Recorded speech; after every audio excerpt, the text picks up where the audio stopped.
Om Namo Bhagavate Vasudevaya. Om Namo Bhagavate Vasudevaya. Om Namo Bhagavate Vasudevaya.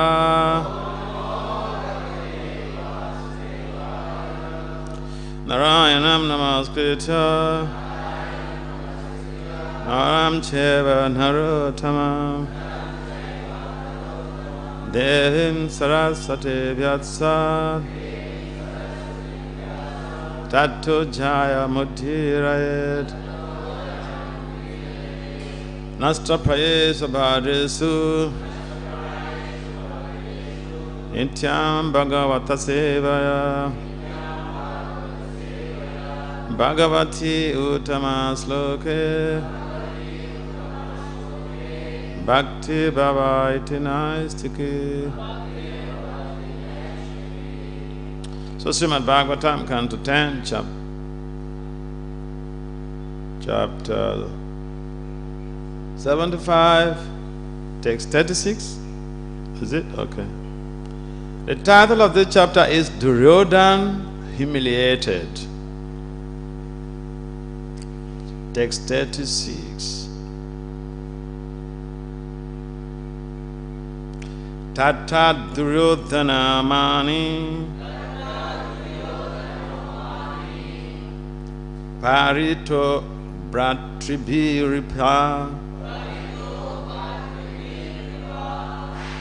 Kiritamali Nyamvisad Asi Asta Chipan Rusha Tata Duryodhana Mani Parito Bhatribhiripa Kirita Mali Nyawisad Asi Asta Chipan Rusha. Can someone try?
Ladies?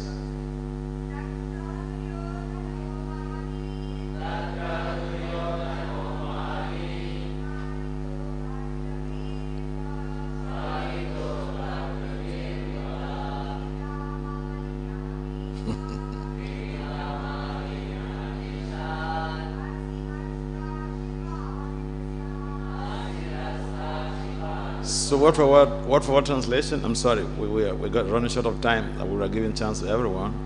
Everything has to be based on time. So word for word translation. Tatra there. Duryodhana. Duryodhana.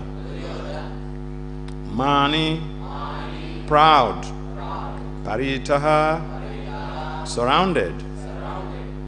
Bhatribhi. By his brothers. Ripa, O king. Kirita, wearing a crown. Mali, and a necklace. Nyawisat, entered. Asi, a sword. Hastaha, in his hand, Chipan, insulting the doorkeepers, Rusha, angrily. So, translation and purport, we have a very brief purport, but it's very insightful.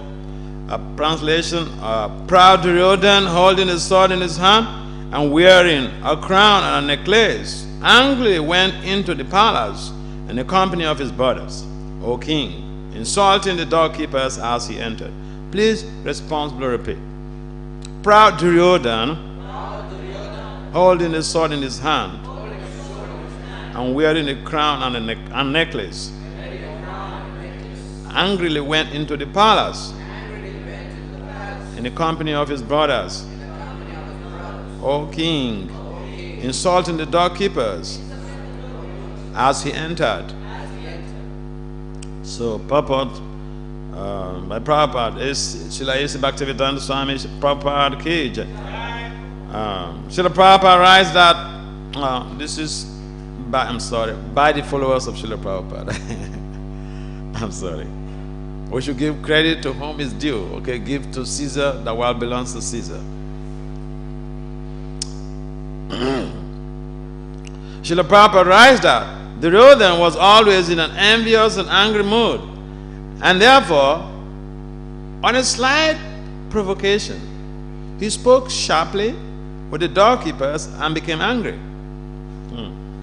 Gyana Timirandasya, Gyana Jana Salakaya, Saksu, Romalitan, Yena Tismai, Si Gurave Maha, Sichaitanyam, Manobistam, Stab Fitam, Yena Bhutali, Swayam Rupam, Kadamaya, Dadati Swa, Patantika.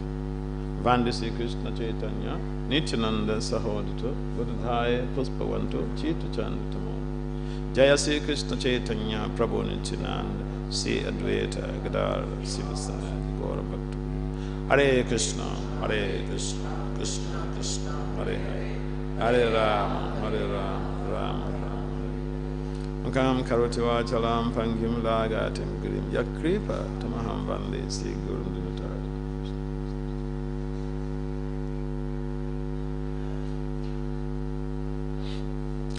Namo Vishnu Paraya Krishna Pisaya Bhutale Srimati Bhakti Vedanta Swami Iti Namani. Namaste Saraswati Deve Gauravani Pacharine Nirvisesa Sanyavadi Pasatya Panchakalpatari Vyacha Kripasun Vya Evacha Paditanam Bhavana Vaishnavyo Namana. So,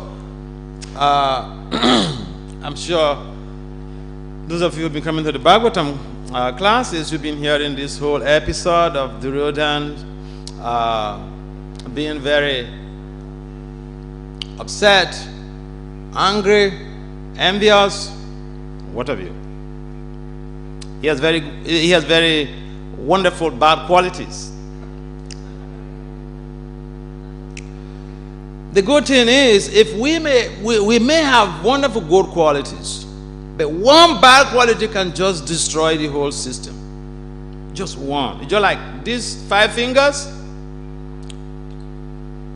If one of these fingers is stained by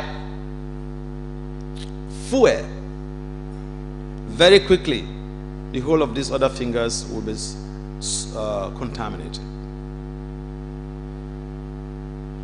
If one of these fingers is infected by leprosy, very quickly, the whole, if not the whole body. So, values are basically, they are honored, they are even worshipped. Because values make human beings who they are. Vices destroy society. And envy is one of those deadly vices. One of those deadly sins. Another thing here is anger. Anger is also very destructive. Of course, modern psychologists, they say there are 2 types of anger or whatever. Benign anger and destructive anger. But the anger that is being talked about here is destructive anger. And how is anger born? Bhagavad Gita 262 mentions, Lord Krishna mentions in the last two lines there, how anger is developed. It's a whole process. Anger is developed through, it mentions, it begins with contemplation on the objects of the sensory modalities, on the objects of the senses. I may see a beautiful woman or a handsome looking man, attractive man, and I want that person to be mine. And it doesn't work out. I become angry. Remember the case of Sisuparna?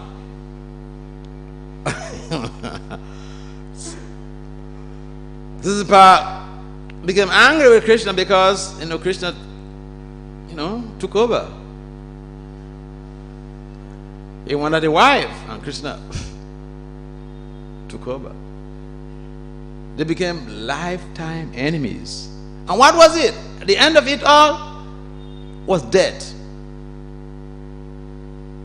Anger. It can lead to death. And what is the cause of the anger? Bhagavad Gita explains, Sangat karma abhijayati. Sangat krodha abhijayati. Sangat karma krodha abhijayati. Karma, from lust. In other words, unfulfilled objectivities, unfulfilled expectations, unfulfilled desires. And we have desires streaming into our consciousness like rivulets flowing into the ocean. And there's no question of desirelessness. No one can say, well, I don't desire anything. Desire is a constant. The variable is the object of desire.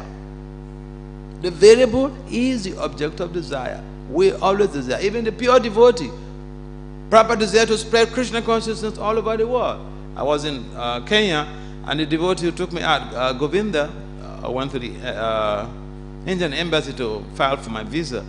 And so he saw one tall hotel building round.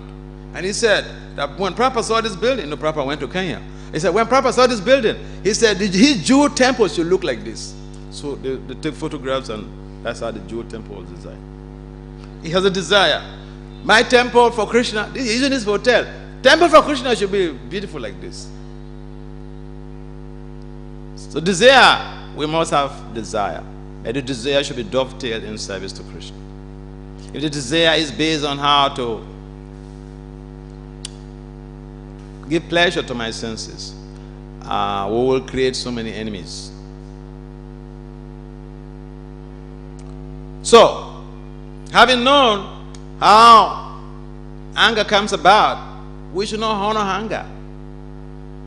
We should not worship anger. We should not make anger our deity.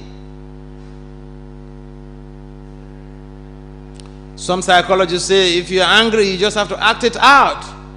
And then it's addressed. No, it's not. Anger is also like lust. If even you act it out, another one will come. Another one will come. Another one will come. It's like pouring fuel into fire, thinking, oh, it is water to extinguish it. No.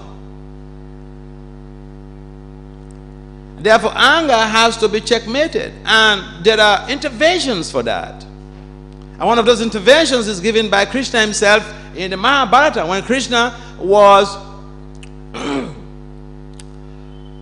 on a trip with Satyaki and Balaram.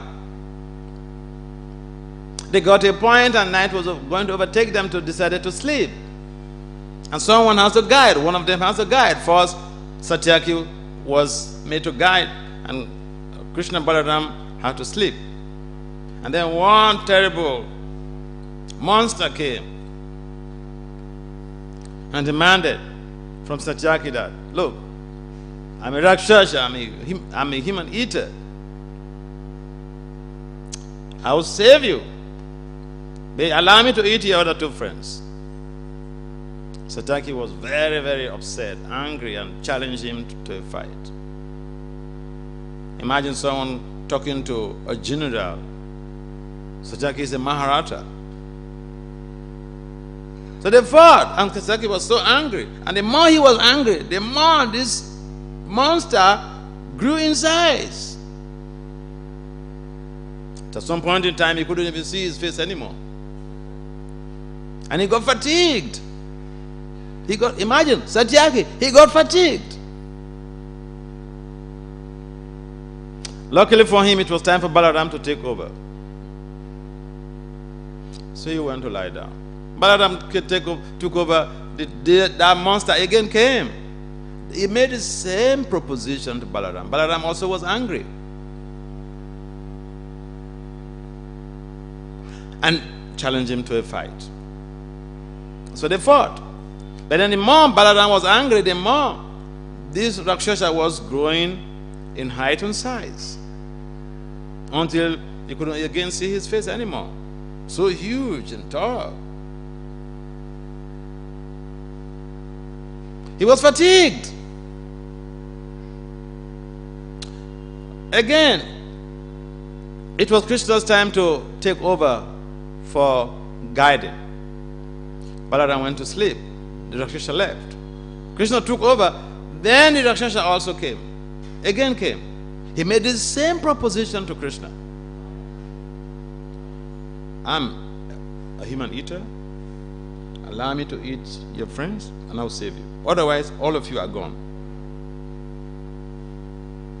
Krishna just burst into laughter. Into protracted laughter.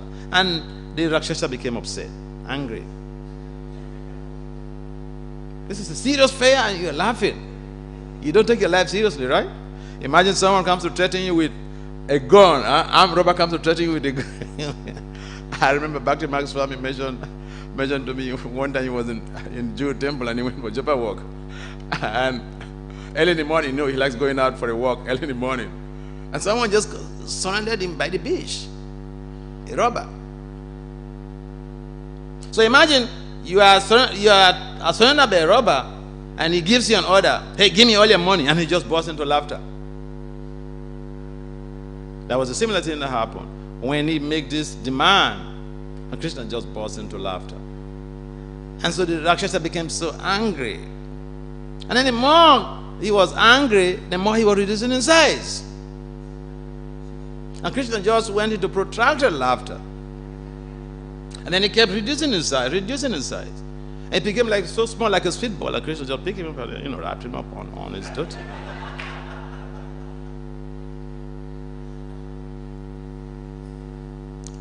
So the morning came and everybody woke up. So Satyaki and Balaram woke up. And Satyaki was complaining about his horrible experience in the night. Balaram also was complaining, I had the same type of experience. And Krishna was just smiling and not taking it very seriously. And they were a little bit worried that Krishna is supposed to be a friend in need, a friend indeed. A friend is explaining something that he had a bad experience, he should empathize with the person. Krishna was just smiling. And they became a little bit worried more, and Krishna just brought out this small sweet ball demon and unwrapped and then showed it to them. Is this guy you're talking about? So they say, how come? Yeah, it's the same guy. So Krishna himself explained that is anger personified who came to tempt you. And because you became angry, so, you failed the test. So then, it became larger and larger and larger. The bottom line here is sometimes we take simple things for granted. But laughter therapy is an antidote to anger management. It facilitates anger management to a very great degree. If you read the physiology of laughter, you find the nerves that are involved in when you're laughing compared to the nerves that are involved when you are angry, there's a big difference in terms of the numbers. And you don't lose anything by being proactively trying to help someone when they come, calculatedly, when they come to hurt you and to stir you up in anger. So the Duryodhana consciousness is basically involving the mindset of being envious of people who have perhaps more facilities than us. This is Duryodhana consciousness. Someone who has a better position than us will become envious. We even plan to kill the person, to poison the person. Remember the case of Chitraketu's wives? Yeah. That's Duryodhana consciousness, the typical example of Duryodhana consciousness. Envy. She had a baby. We've been older folks here. We've been older wives. Of course, the good news this time is, you're not allowed to marry to more than one wife now in India, isn't it? So, I think that will be avoided. The Duryodhana consciousness, when it comes to, procreation and lust, will be avoided to some degree. But still, we do have the Duryodhana consciousness. It's in varying degrees. And one of those ways that we can really deal with it is, first of all, awareness. When we come together like this, we should speak the truth as it is. When we talk to people who are not devotees, we may speak the truth in a palatable way, so that we don't get them discontented and disoriented and think that these people are real pessimists. We should talk about negative things all the time. I remember one time we were on Harinam, and we had a pamphlet, The Science of Death. So I was giving this pamphlet to one lady, and she said, "What? Give me the science of life." You know what? Give me the science of enjoyment. Why threatening me with death? People don't want to hear this. So, anger and envy, they are deadly diseases, and they are ingrained in our bone marrow, not just in the blood.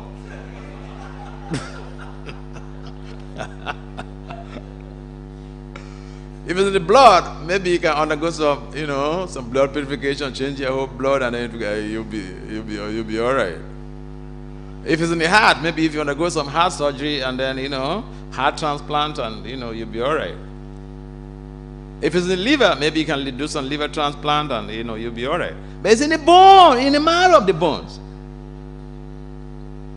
What are you going to do about that? Except we undergo some spiritual transformation. So this Duryodhana consciousness has destroyed the world. You talk about the wars. In the Bhagavatam it's mentioned that when the kings, when they become envious of another king, they set out for war to conquer. The same thing that is going on the planet now. All of the wars, intertribal wars, international wars, world war, whatever, is based on what? Anger and envy. Envy especially. Envy is a bloody disease. It's a bloody vice. And we cannot say, well, I'm free from this because, who amongst us is really an appreciative thinker that we see the values of others, we see the advancement of others, and then we say, wonderful Krishna, please you bless this devotee more and more.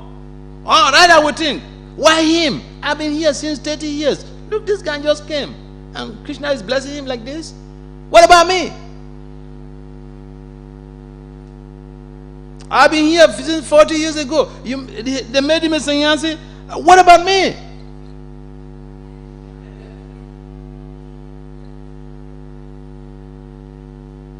I've been here, 40 years ago. They made him temple president. What about me? We may not say it out, but envy is ingrained in our bone marrows. And we cannot do a medical surgery for it. Medical surgery will not work. The only surgery that will work is Krishna consciousness. When we come to the Bhagavatam class, what does that imply? Nasta prayesu abadresu. All of these vices gradually become cleansed by hearing, listening to the Bhagavatam. So don't think, oh, another ritual again to go to Bhagavatam class. Oh my God. This is the process. This is the ancient medicine for the old and modern disease of envy. Hearing about Krishna, chanting Krishna's name, performing devotional service, this will help to do the cleansing process. And the Bhagavatam specifically mentioned, just by coming to the Bhagavatam, hearing, discussing the Bhagavatam. Krishna Vyasadeva does not bluff. He said, Nasta prayesu abadresu. All of these bad or wanted anarthas will become cleansed. Any comments or questions? They say, a word is enough for the wise. Any comments or questions? All right, so thank you very much. Okay. Hare Krishna. Thank you, Maharaj. Maharaj, this question, in Mahabharata war, there were only 7 Akshoni Senas in the side of Pandavas, Yudhishthira Maharaj, and there were 11 Akshoni Senas in the sides of Duryodhana. So apparently it seems like many kings didn't wanted Yudhishthira Maharaj to rule. Apparently. Of course, Duryodhana politically motivated and he threatened many of them and he kind of did many other things, but they were ready to kill Yudhishthira Maharaj because they were standing in front of him. So how do you understand that? Many people didn't wanted him to rule the kingdom. So see, the thing is, it's not democracy. Leadership is not democracy. Democracy means we are all bad and we put some bad guy in there. Now, you tell me, in your temple, if the election or choosing the temple president is entrusted in all of you, the congregation, these guys who are your temple president will not be the president. Is it true or false? It is true. But the Acharya knows why he put a particular person there. So Krishna plays the game very nicely. He knows better than we do. He knows better than those kings. See, the kings operate with Duryodhana consciousness. Envy, anger. And those things don't create sustainability in development. Anger and envy with which the kings operate don't create a viable, sustainable future. That is what is also pervasive in our modern so-called 21st century. You see, all of the wars, even the civil wars that go on in a number of these developing countries, that's a remote control. That's a remote control, man. So it's not about, the number is the quality. We vote, we go into the elections to vote. What is our motivation? What is the motivation? I remember one guy, he was rich, so he was going to local villages to sponsor kids in school. But he had a big plan ahead of time, strategic plan ahead of time. He was planning to vie for governorship. So he did all those things. And then when it was time, so he went in. And then he came to all those villages, reminding them what he did. He said, you know me? I deal like this with your children. I am the one. And if you vote me as your governor, I will even do more. All of the villagers, they voted for him. But that was a strategic plan. This is called politics. Administration is also politics. Administration means someone knows, someone has high social intelligence, manipulation. When you have high social intelligence, it doesn't mean that you have high emotional intelligence. It doesn't mean that you have high spiritual intelligence. You just have social intelligence. That's it. So, there are criteria that are used in determining who should become the leader. And these days there are so many, there are, over 1,000 leadership theories.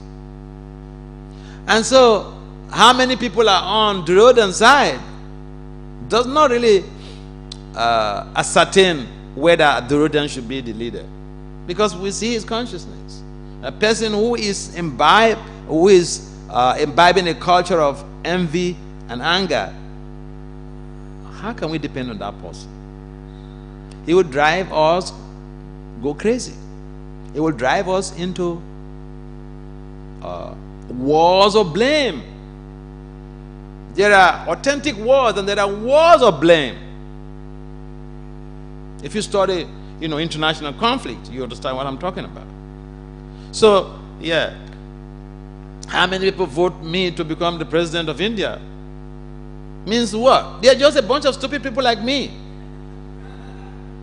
Because I don't have, political skill to lead this country. They say, oh, Vasudeva Swami, we want him to be the president of India.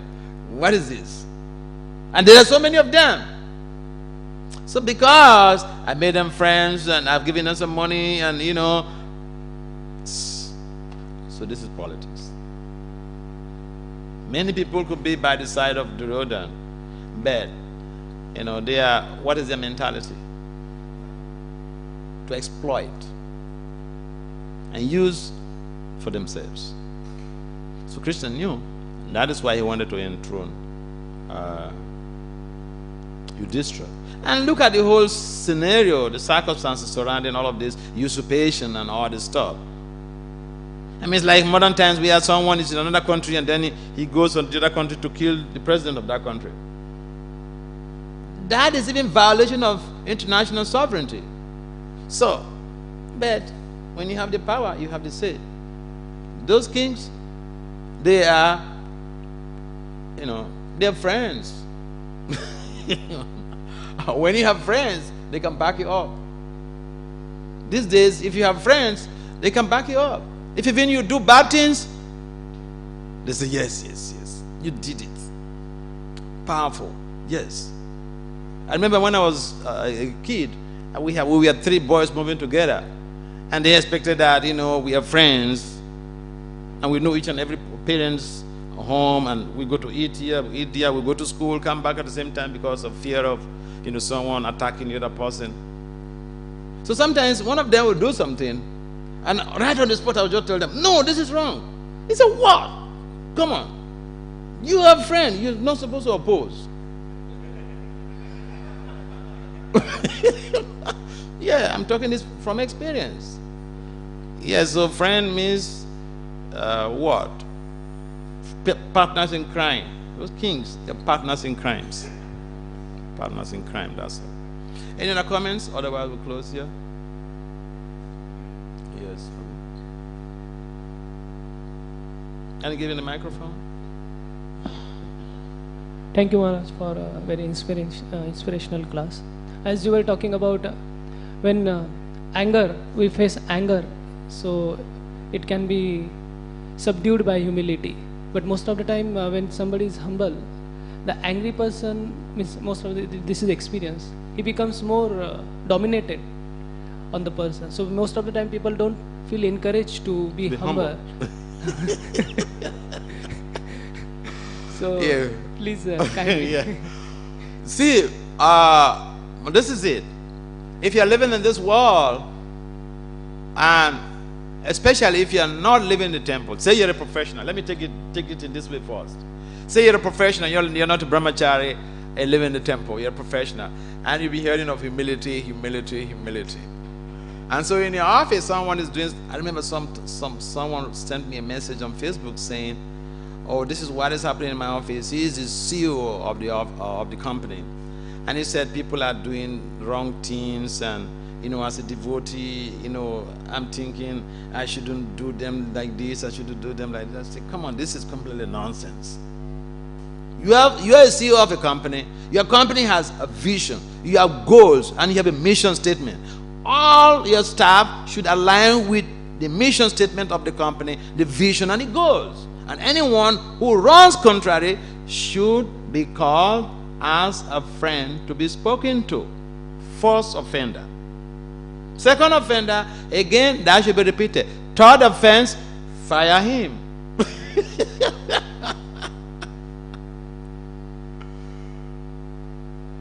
That is how to operate in the material world. Okay. See, you were in Mumbai. This is an industrial metropolitan city. Why you have securities there? You could just be humble. Be practical. Be practical. A Prabhupada mentions about, this animal. What is it? This snake. Is it a cobra or something that raises his hooves? People throw dirt on him, spit on him, and then he goes complaining that, because I'm trying to be humble and this is what I'm seeing. But when the cobra got some inspiration and some good advice, and he didn't really want to bite. So these people, again, they come, spitting and throwing dirt on him. And so he just raised his hood, and then they run away. He didn't really bite. It's just, self-protection. At the same time, a number of the acharyas, they mentioned that if someone slaps you here, you turn your other side for him to slap. Bhakti Vasudeva said you have to tolerate 99 times. If you can do that, wonderful. How wonderful? Because the offender gets full-fledged reactions. But in practice, if we have to be really practical and help people so that they don't go to hell, if someone, for instance, commits an act which is against the Constitution of India, if you give it to me, if it is I am the one managing the project, I'll say I'm managing a project in India. I'm trying to be a devotee for over past 30 years. So I'm managing a project in India, and someone comes to commit an act which is against the Constitution of India. You know what I'll do? As a sign of humility, I will not take the laws into my hand. I will call the police. In other words, criminal affairs should be treated criminally.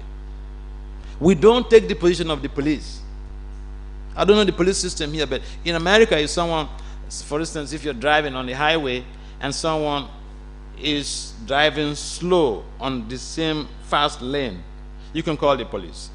And 5 minutes, the police is there to arrest the person. So, if you want to save yourself and save the world, you don't take the laws into your hand. If someone hurts you, yes, we can tolerate. But if someone is trying to cause some disorientation in the community, no, we should take appropriate action to be able to rectify that, so that the disease does not spread over. If someone hurts us, we should tolerate. If someone hurts another devotee, we should not tolerate. In other words, devotees should be about protecting each other. The tolerance, Lord Krishna mentioned, tam titiksha swabharata. But basically, if we see someone being hurt, being tortured, and then we think, oh, the Krishna said, tam titiksha swabharata. I have to tolerate. The other person could tolerate, but you who is seeing that going on, if you don't act, you become an accomplice. Therefore, we take action when some devotees is being treated in a very bad way. Ourselves, we should tolerate. Humility, see, this is the beauty of humility. And sometimes we think that, like the issue you raised, if I'm too humble, then people try to ride me and all this stuff. Which is true, it happens in our movement. Even in a brahmachari ashram, this happens. If someone is trying to be humble, and then someone takes undue advantage and tries to repeatedly do the same thing, report the matter. You're humble means that you don't want to take the laws into your hand, but save that person so that he doesn't get to suffer too much in the future. Yeah. If you just keep quiet, you will suffer so much in the future. If you want to help him, get a matter reported so that appropriate authorities can check him. Otherwise, he will suffer so much. Why do a number of our devotees even leave the movement? Offenses, apparatus. And one of those is the mad elephant offense. Committing Vaishnava apparat or Vaishnavi apparat. Do we want to help people? Then we should rectify the situation. We should check before the people get overboard. Okay? Srila Prabhupada ki, Srimad Bhagavatam ki.